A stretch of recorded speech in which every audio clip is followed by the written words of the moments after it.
Bonjour, morning brief du 16 novembre 2018.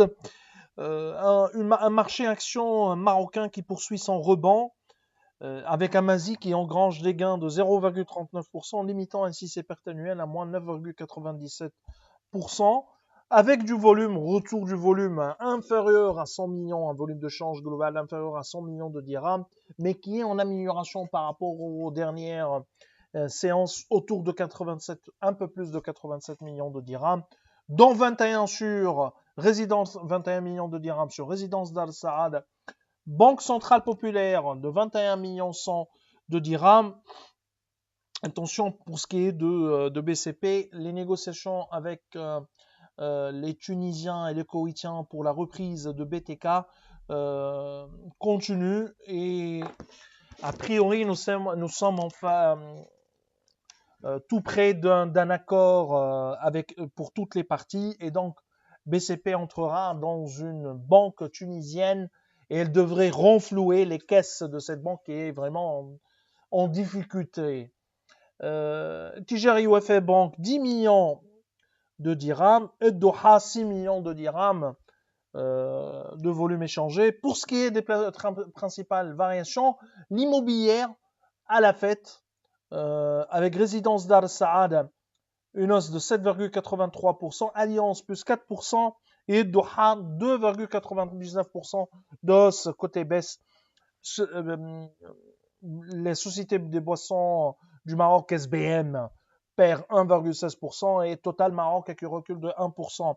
Il y a de l'actualité sur les émetteurs, c'est les comptes trimestriels. Taqa Morocco qui dégage un chiffre d'affaires consolidé de 6,4 milliards, hausse de 8% par rapport à la même période en 2017. Nous, on était sur 6,3 milliards de dirhams.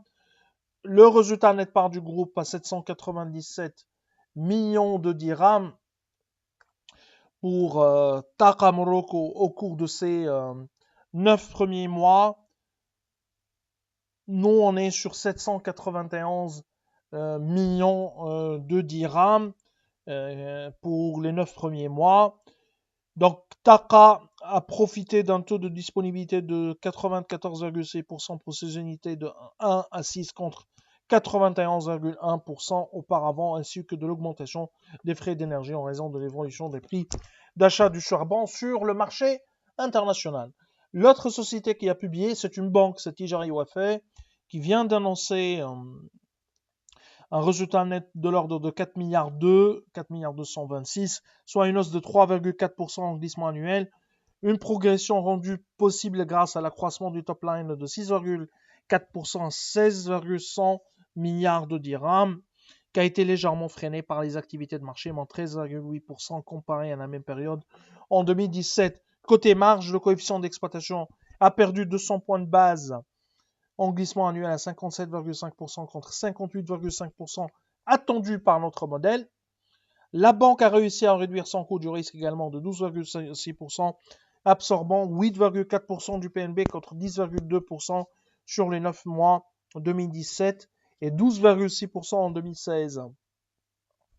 Les réalisations de la banque sont globalement en ligne avec nos attentes puisque notre modèle table sur un résultat net de 5,8, soit une marge nette de 25%, même niveau enregistré sur ces 9 premiers mois. Nous, on est sur l'ensemble de l'année.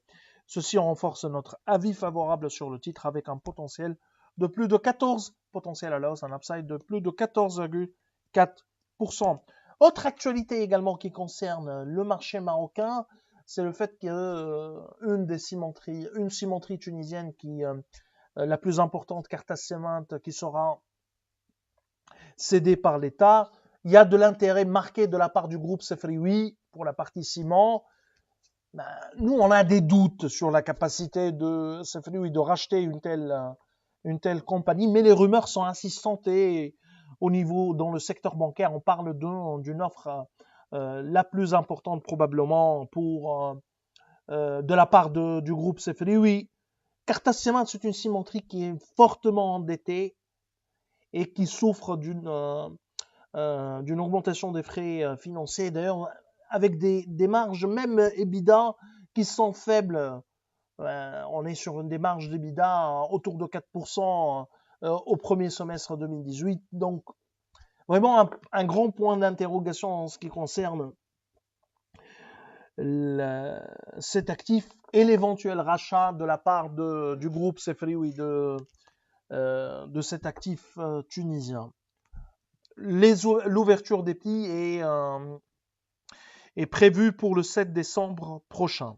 Je vous remercie pour votre attention et je vous souhaite un très bon week-end. Au revoir, à lundi prochain.